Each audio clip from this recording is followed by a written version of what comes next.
হারাম থেকে বাঁচুন, অন্যদেরকেও হারাম থেকে বাঁচতে সাহায্য করুন। আল্লাহ রাব্বুল আলামিন আপনাদের সম্পদকে বিপদ আপদের হাত থেকে রক্ষা করবেন। মানুষের দোয়া আপনাদের জীবনকে পরিবর্তন করে দিতে পারে। আপনাদের অসুখ বিসুখ, আপনাদের পারিবারিক আর্থিক সমস্যা, বড় ধরনের বিপদ আপদ থেকে রক্ষা, এগুলো দূরীভূতকরণের ক্ষেত্রে সদকার অপরিসীম ভূমিকা রয়েছে। সুতরাং আপনারা দান সদকা করুন। মানুষের একটি সুদোয়া, মানুষের মুখের হাসি আপনাদের সমস্যা লাঘবের জন্য বিশাল ভূমিকা পালন করতে পারে।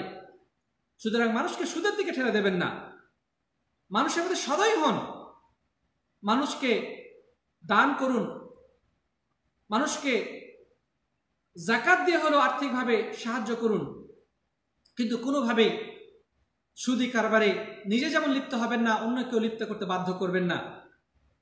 নবী আকরাম সাল্লাল্লাহু আলাইহি ওয়াসাল্লাম তিনি সুদি কারবারে যারা লিপ্ত থাকে, যে সুদ নিজে ভক্ষণ করে অথবা অন্যকে সুদ খাওয়ায়, তাদের ব্যাপারে তিনি কত কঠিন ভাষায় মন্তব্য দিয়েছেন। নবী আকরাম সাল্লাল্লাহু আলাইহি ওয়াসাল্লাম বলছেন যে লাআনা রাসূলুল্লাহ সাল্লাল্লাহু আলাইহি ওয়াসাল্লাম আকিলার রিবা ওয়া মুকিলাহু ওয়া কাতিবাহু ওয়া শাহিদাইহি ওয়া ক্বালা হুম সাওয়া। নবী আকরাম সাল্লাল্লাহু আলাইহি ওয়াসাল্লাম বললেন যে যে ব্যক্তি নিজে সুদ খায় অথবা অন্যকে সুদ খাওয়ায়, যে ব্যক্তি সুদ লেখে এবং যে দুজন ব্যক্তি সুদের সাক্ষী থাকে, সকলের প্রতি আল্লাহ রাসূল সাল্লাল্লাহু আলাইহি ওয়াসাল্লাম লানত করেছেন। আর লানত মানে হচ্ছে আত-তারদু মিন রাহমাতিল্লাহ, মানে আল্লাহর রহমত থেকে বঞ্চিত করুন। এই বলবে দোয়া করে যে আল্লাহ যেন তাকে আল্লাহর রহমত থেকে, আল্লাহর দয়া থেকে দূরে সরিয়ে নেন, আল্লাহর দয়া থেকে তাকে মাহরুম করেন। আল্লাহর দয়া যদি আমাদের কারো উপর থেকে উঠে যায়, তাহলে নিঃসন্দেহে আমাদের জীবনটা অভিশপ্ত হয়ে যাবে।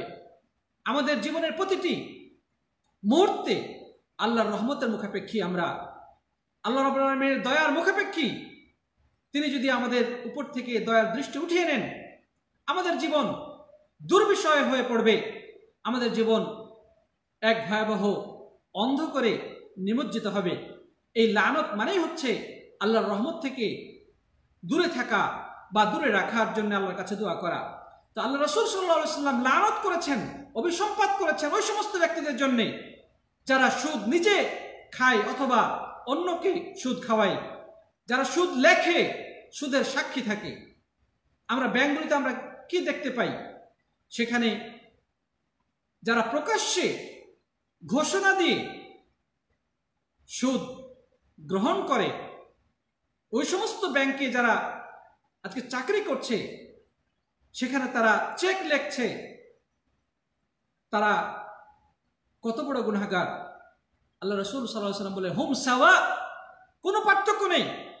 যে সুদ খাচ্ছে, যে সুদ দিচ্ছে, যে লিখতেছে, সাক্ষী থাকতেছে, সকলেই সমান গুনাহের ভাগীদার।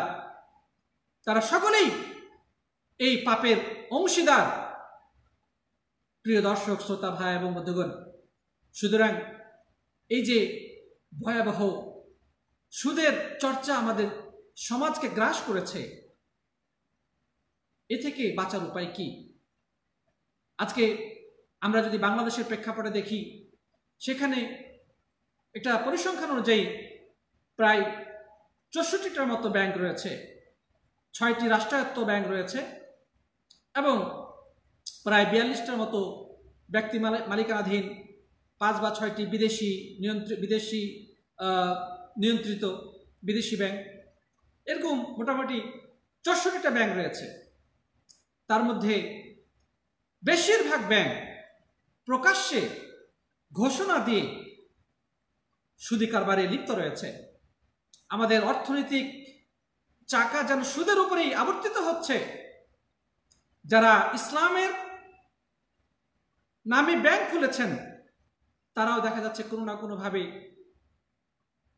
সুদে জড়িয়ে পড়ছেন, কখনো ইচ্ছায় কখনো অনিচ্ছায় সুদি কারবারে লিপ্ত হচ্ছেন। আবার দেখা যাচ্ছে কিছু কিছু ব্যাংক রয়েছে যে ব্যাংকে স্পষ্টতই সুদি কারবার ঘটে, সুদি কারবার হয়, তাদের আবার একটা শাখা খোলা হয়েছে, ইসলামী ব্যাংকিং শাখা। তার মানে আমাদের সমাজে যারা ইসলাম ভালোবাসেন, সুদ থেকে বাঁচতে চান, তাদেরকে ধোঁকা দেওয়ার এটা একটি কৌশল। তারা কলা কৌশলে ওই সমস্ত লোকদেরকে ওই কাস্টমার হিসেবে পাওয়ার জন্যে তারা সুদি ব্যাংকের পাশাপাশি ইসলামী ব্যাংকিং শাখা নামে একটা ব্রাঞ্চ খুলেছে, শাখা খুলেছে, যেন মানুষকে তারা ধোঁকা দিতে পারে। এটা নিঃসন্দেহে একটি ধোঁকার কার্যক্রম ছাড়া অন্য কিছু নয়। মূলত তারা সুদকে হারাম মনে করে না, বরং সুদকে কেন্দ্র করে তারা সুদি কারবারে আগ্রহী যারা, তাদেরকে যেভাবে কাস্টমার হিসেবে পেতে চাই, যারা সুদ থেকে বাঁচতে চাই তাদেরকেও কাস্টমার হিসেবে পেতে চাই। এটি শুধু অর্থনৈতিক ধান্দা ছাড়া অন্য কিছু নয়। কারণ তারা যদি এটাকে ইসলামী ব্যাংকিং, এটাকে যদি তারা সত্যিকার অর্থে ইসলামের স্বার্থে করত, তাহলে তার আগে তাদের অনইসলামিক শাখাকে বন্ধ করত। কিন্তু সেটা তারা করে না, সেটাকে চালু রেখে তারা ইসলামী ব্যাংকিং শাখা খুলেছে এবং দেখা যাচ্ছে দিন শেষে উভয় প্রকার শাখা থেকে প্রাপ্ত বেনিফিট এক জায়গাতেই জমা হচ্ছে এবং এর মালিক ফুলে ফেপে কলা গাছ হয়ে যাচ্ছে। নিঃসন্দেহে এটি জাতির সাথে একটি বড় প্রতারণা ছাড়া অন্য কিছু নয়। প্রিয় বন্ধুগণ, আমাদের সমাজে গ্রামগঞ্জে সুদকে ছড়িয়ে দেওয়ার জন্য একটি চক্র, তারা গ্রামীণ ব্যাংক নামে ব্যাংক খুলেছে, যারা একেবারে প্রত্যন্ত অঞ্চলে গ্রামে গঞ্জে এই সুদি কারবারকে ছড়িয়ে দিচ্ছে এবং সুদের মাত্রা এত বেশি যে সুদ দিতে গিয়ে গরিব মানুষ আর রিক্তহস্ত হয়ে যাচ্ছে। সুদ দিতে দিতে নাবিশ্বাস হয়ে যাচ্ছে এবং বহু মানুষ ইতোমধ্যে এই সুদি কারবারিদের অত্যাচারে আত্মহত্যার পথ বেছে নিয়েছে। এই সুদখোরেরা ওই গরিব মানুষের ঘরের টিন খুলে নিয়ে গেছে, এমনও ঘটনা আমাদের সমাজে ঘটেছে।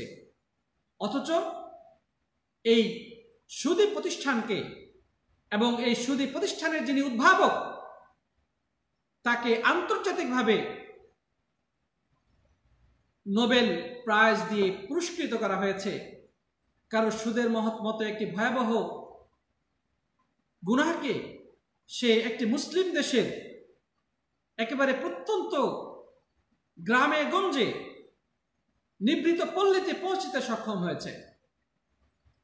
বরং অভিজ্ঞ অর্থনীতিবিদরা বলেছেন যে দারিদ্রতা দূরীকরণের নামে এই যে সুদি ব্যাংক যারা মানুষের মাঝে সুদ বিতরণ করছে, এটাকে বন্ধ না করা হলে দারিদ্রতা আরো ভয়াবহ রূপ ধারণ করবে এবং ঘটছেও তাই।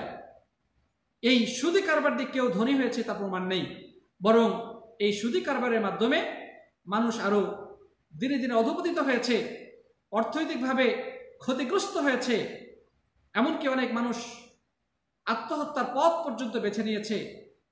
স্বামী স্ত্রীর তালাক ঘটেছে, নারীদেরকে তারা ঘর থেকে বের করার হীন ষড়যন্ত্র সামনে নিয়ে শুধু মহিলাদেরকে এই সুদ দেওয়া হবে এ ধরনের তারা শর্ত আরোপ করেছে। এটি একটি বিদেশি চক্রান্ত আমাদের মুসলিম নারীদের বিরুদ্ধে, মুসলিম দেশে অর্থনৈতিকভাবে আরো ডাউন করার জন্য একটি চক্রান্তের একটি ষড়যন্ত্র, অন্য কিছু নয়।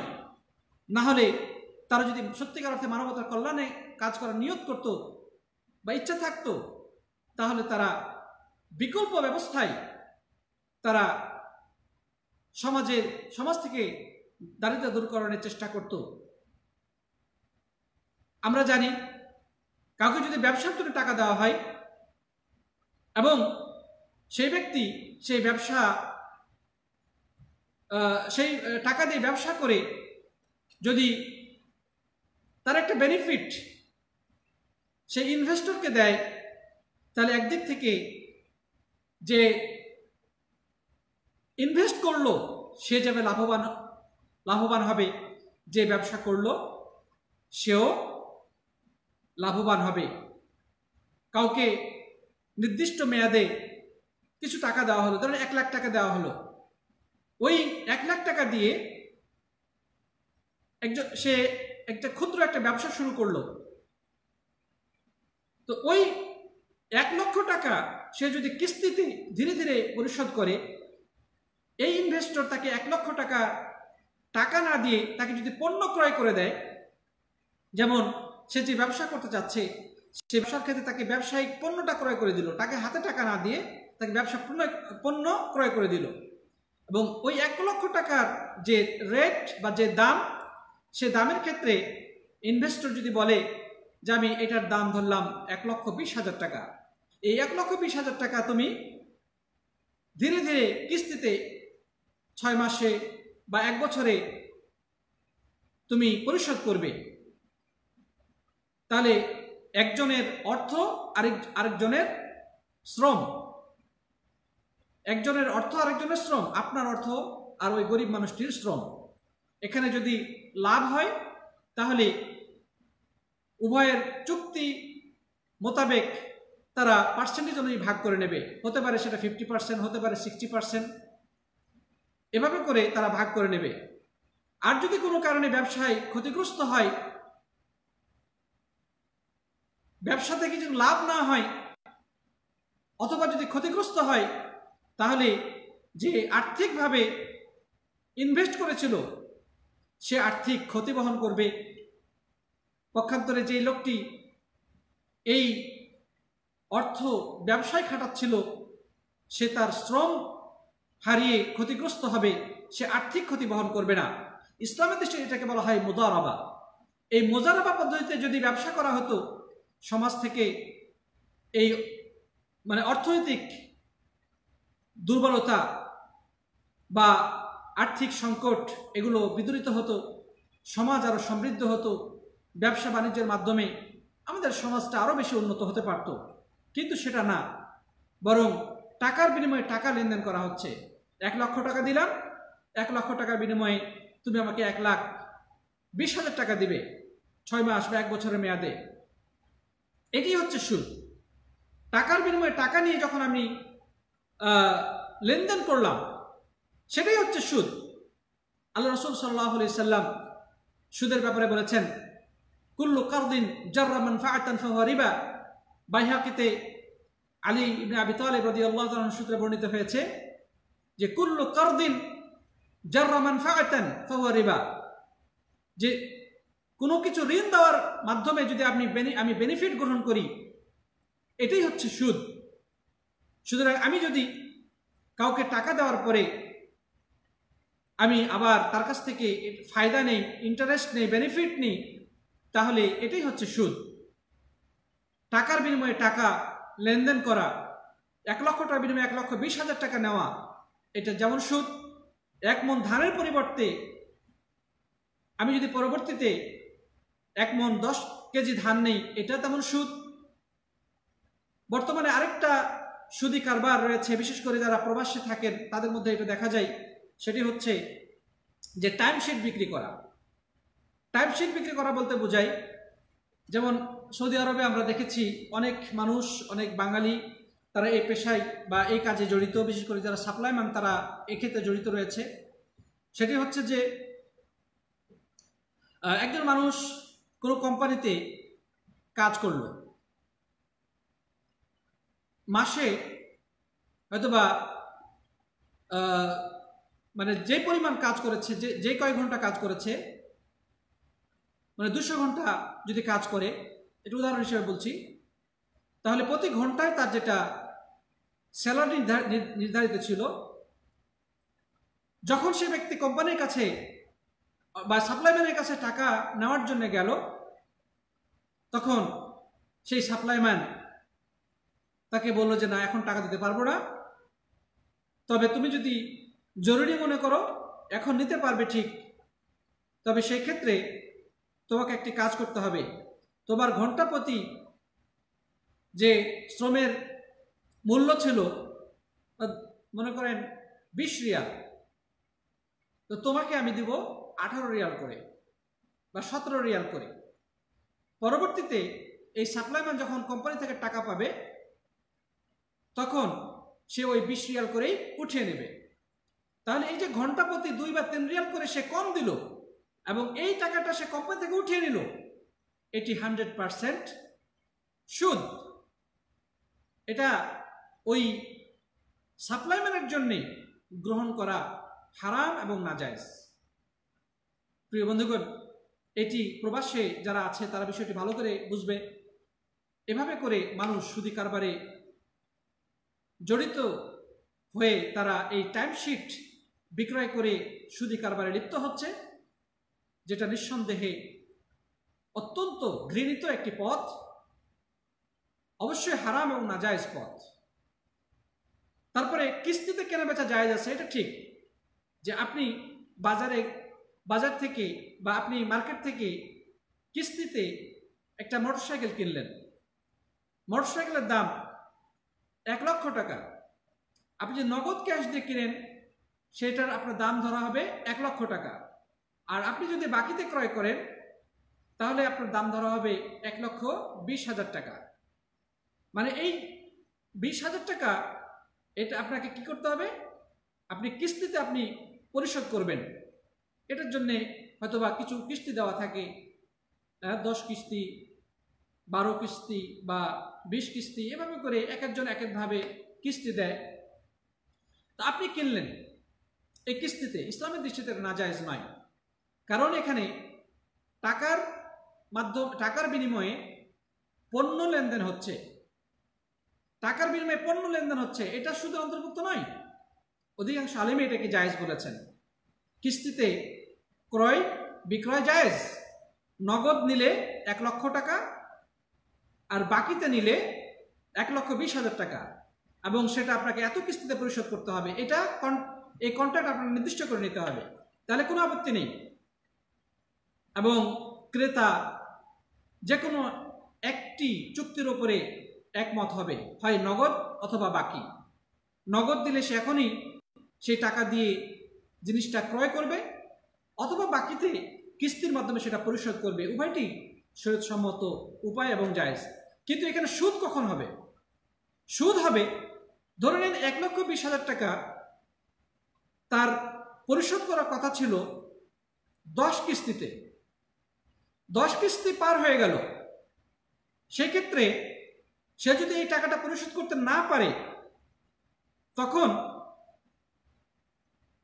ওই মোটরসাইকেল বিক্রেতা যদি বলে যে ঠিক আছে, তুমি যেহেতু 10 কিস্তিতে দিতে পারোনি, সুতরাং এর পরবর্তীতে প্রতি মাসের বিনিময়ে তোমাকে আরো 1,000 টাকা করে বেশি দিতে হবে, এটা হচ্ছে সুদ, এটা হচ্ছে নাজায়েজ। বরং যদি সে কিস্তি পরিশোধ করতে নাও পারে, এক্ষেত্রে অতিরিক্ত নেওয়ার কোনো সুযোগ থাকা চলবে না। কিস্তির ক্ষেত্রে যদি না পারে তাকে আপনি ছাড় দেন, সুযোগ দেন, কিন্তু অতিরিক্ত নেওয়া যাবে না, এটা হচ্ছে সুদ। কিন্তু যদি নির্দিষ্ট করা থাকে যে আপনাকে 10টা কিস্তির মধ্যে পরিশোধ করতে হবে, সে যদি 10টা কিস্তিতে পরিশোধ করে দেয় যথারীতি, এতে কোনো আপত্তি নেই, শরীয়তে এটা জায়েজ রয়েছে, এটি অধিকাংশ আলেমের অভিমত। তো যাই হোক, এরকম বহু সুদ আমাদের সমাজে প্রচলিত রয়েছে। প্রিয় বন্ধুগণ, আমাদের এই সুদ সম্পর্কে আরো বেশি সতর্ক হতে হবে, আরো বেশি স্টাডি করতে হবে, সমাজে দাওয়াতি কাজ প্রচার ও প্রসার ঘটাতে হবে। আর সমাজের যারা ধনাঢ্য ব্যক্তি রয়েছেন তাদেরও এক্ষেত্রে ভূমিকা পালনের বিষয় রয়েছে। তারা যদি জাকাত নিয়মতান্ত্রিকভাবে বের করে এবং গরিব মানুষের কাছে পৌঁছে দেয়, তারা যদি মানুষকে সাহায্য সহযোগিতা করে, তাদের যদি ইন্টারেস্ট ছাড়া ঋণ দেয়, তাহলে নিঃসন্দেহে সমাজ থেকে আস্তে আস্তে এই সুদের মতো ভয়াবহ গুনার কাজটি দূরীভূত হবে। এই সুদি কারবার এটা ইহুদিদের বৈশিষ্ট্য। আজকে যে সমস্ত মুসলিমরা এই সুদি কারবারে লিপ্ত রয়েছে তারা মূলত ইহুদিদের অনুসরণ করছে, অথচ 5 ওয়াক্ত নামাজও পড়ে, আবার সুদী কারবারেও লিপ্ত। সে নামাজের মধ্যে বলে ইহদিনাস সিরাতাল মুস্তাকিম সিরাতাল্লাযীনা আন'আমতা আলাইহিম গায়রিল মাগদুবি আলাইহিম ওয়ালাদ-দাল্লিন, যে তুমি আমাদেরকে সরল সঠিক পথের সন্ধান দাও, যেই পথে তোমার নিয়ামত প্রাপ্ত ব্যক্তিগণ অতিবাহিত হয়ে গেছে, তাদের পথ নয় যাদের প্রতি তুমি রাগান্বিত। তো রাগান্বিত কারা? আল্লাহ রাসূল সাল্লাল্লাহু আলাইহি ওয়াসাল্লাম তাদের ব্যাপারে বলেছেন যে হুমুল ইয়াহুদ, তারা হচ্ছে ইহুদি। আর এই সুদী কারবার এটি মূলত ইহুদিদের বৈশিষ্ট্য। সুতরাং আমরা বলবো যে সমস্ত মানুষ বর্তমানে সুদী কারবারে লিপ্ত রয়েছে তারা মূলত ইহুদিদের পথ অনুসরণ করছেন। যদিও সে ব্যক্তি নামাজি হয়, কিন্তু নামাজ হলেও, নামাজ পড়লেও, সূরা ফাতিহা প্রত্যেক নামাজে তিলাওয়াত করলেও সে মূলত সূরা ফাতিহার মর্মবাণী থেকে বহু দূরে। সে নামাজের লক্ষ্য উদ্দেশ্যে নামাজের লক্ষ্য উদ্দেশ্য থেকে দূরে। যে ব্যক্তি নামাজ পড়বে সে কখনো সুদী কারবারে লিপ্ত হতে পারে না, সে ইহুদিদের পথ অনুসরণ করতে পারে না। প্রিয় বন্ধুগণ, কিন্তু তারপরেও জিনিসটি ঘটছে কেন? আমরা প্রকৃত ইসলাম বুঝিনি, আমাদের সমাজে প্রকৃত ইসলামের চর্চা নাই, যার কারণে পাক্কা নামাজি হাজি সাহেব কিন্তু সুদী কারবারে লিপ্ত রয়েছে। পরিশেষে বলবো, সম্মানিত ভাই এবং বন্ধুগণ, আসুন আমরা সুদের ব্যাপারে আরো বেশি সচেতন হই, সতর্ক হই, আল্লাহর আযাবের কথাকে আমরা স্মরণ করি। আল্লাহ সুবহানাহু ওয়া তাআলা কিয়ামতের দিন সুদী কারবারে লিপ্ত ব্যক্তিকে তিনি তার সাথে যুদ্ধ করার ঘোষণা দিবেন। আল্লাহ সুবহানাহু ওয়া তাআলা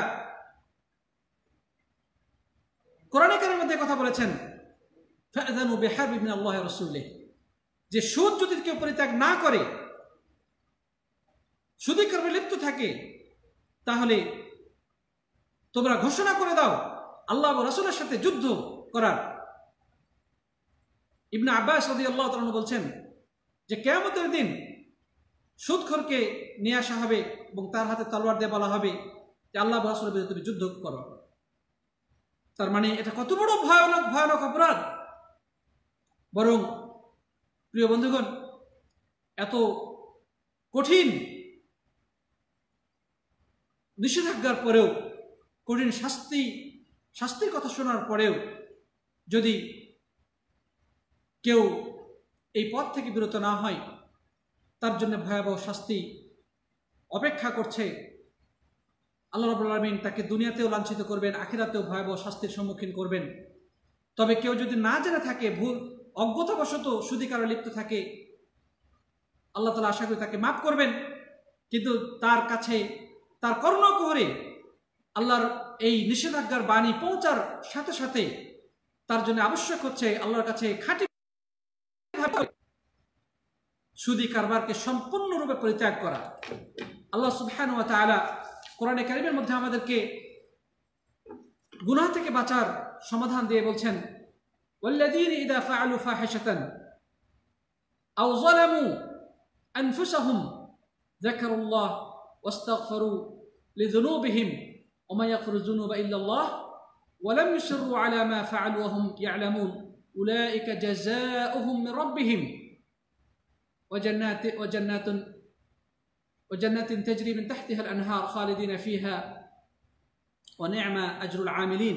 আল্লাহ সুবহানাহু ওয়া তাআলা বলছেন, ওয়াল্লাযীনা ইযা ফাআলু ফাহিশাতান, যে সমস্ত মানুষেরা ফাহিশা তথা অশ্লীল কর্মকাণ্ডে লিপ্ত হয়, আও যালামু আনফুসাহুম, এবং যারা নিজেদের প্রতি অবিচার করেছে, জুলুম করেছে, আল্লাহর নিষিদ্ধকৃত প্রত্যেকটি কাজই নিজের প্রতি জুলুম এবং সুদ, ঘুষ, দুর্নীতি, জিনা, ব্যভিচার, মদ, গাঞ্জা, মানুষের প্রতি অত্যাচার, গীবত, সালাত পরিত্যাগ, ইসলামের বিধিবিধানকে ঠাট্টা তিরস্কার, সবকিছুই, যত প্রকার গুনাহ রয়েছে সবই নিজের প্রতি অবিচারের শামিল, জুলুমের শামিল। কেন? কারণ এগুলো দ্বারা সে মূলত আল্লাহর কাছে অপরাধী সাব্যস্ত জাহান্নামের দিকে নিজেকে ঠেলে দেবে। এই জন্যে সে যেন নিজের প্রতি জুলুম করলো।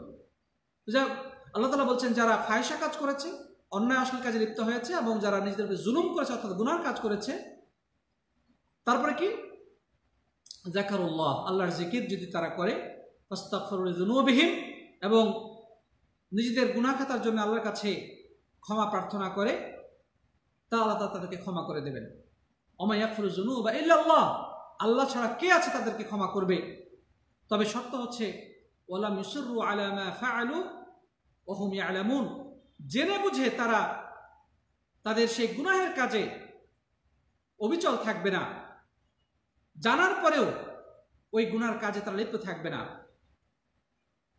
তাহলে যারা সুদের ব্যাপারটা জানতো না, যদি না জানার কারণে এ ধরনের গুনার কাজে লিপ্ত হয়, আশা করি আল্লাহ তাআলা তাকে মাফ করবেন।